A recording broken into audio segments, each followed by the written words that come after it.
Praise the Lord. सभी को जय मसीह की।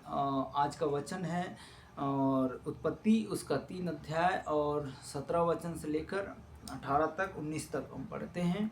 यहाँ पर लिखा है और यहाँ पर लिखा है, आदम से उसने कहा, तूने जो पृथ्वी देखो आदम ने उनसे कहा कि तूने जो अपने पत्नी की बात सुनी और जिसे वृक्ष के फल के विषय में मैंने तुझे आज्ञा दी थी। जैसा कि एक परमेश्वर है पृथ्वी में, कहा कि मैं आज्ञा दे रहा हूँ, इस फल को तुम इसे न खाना न छूना। तो हमें क्या करना है? जिस परमेश्वर ने हमें उस आज्ञा को दिया है तो उस आज्ञा को निभाना है और उस आज्ञा के साथ हमें चलना है।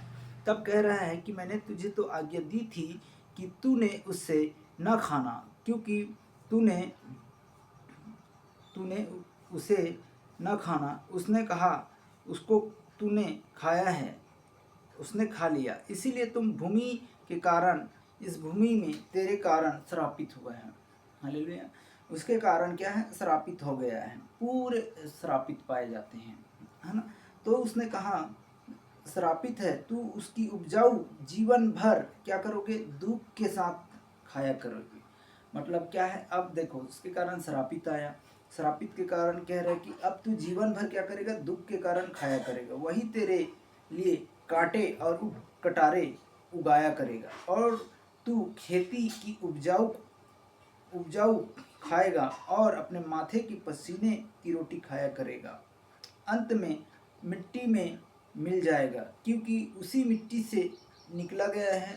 तू मिट्टी तो है और मिट्टी में फिर से मिल जाएगा। जब हम काम करते हैं, पसीना बहाते हैं, खून पसीना एक कर देते हैं, जी जान लगाकर काम करते हैं, खेत में बंजर उग जाता है, घास उग जाता है, ऊट कटारे उग जाते हैं, उसे साफ करते हैं, बहुत तकलीफ से निकालते हैं, चाहे खाद हो, चाहे ये डालते वो डालते, साफ सुथरा हमारे ये फसल आए, ऐसा बोलकर। तो ऐसा ही परमेश्वर है। जितने भी भाई बहन इस समय कि हम सोच रहे कि अपने आप को जैसे कि अच्छा बनना चाहते हैं, वैसा ही पूरे संसार में एक पेड़ है। जैसा आप सब हम पेड़ के समान हैं। अगर हम अच्छा फल देंगे तो परमेश्वर बोलेगा अच्छे अच्छे को बाहर करेगा और बुरे बुरे फल को क्या करेगा?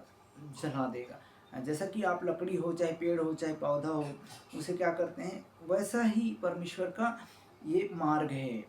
और इस वीडियो में हमें जुड़कर, अब इस संगति कर हमें समझना है। ये तो शॉर्ट वीडियो है, मैं अब इसी के फुल वीडियो बना रहा हूँ दूसरे चैनल पर। Praise the Lord. जय मसीह की सभी प्रिय भाई बहनों को।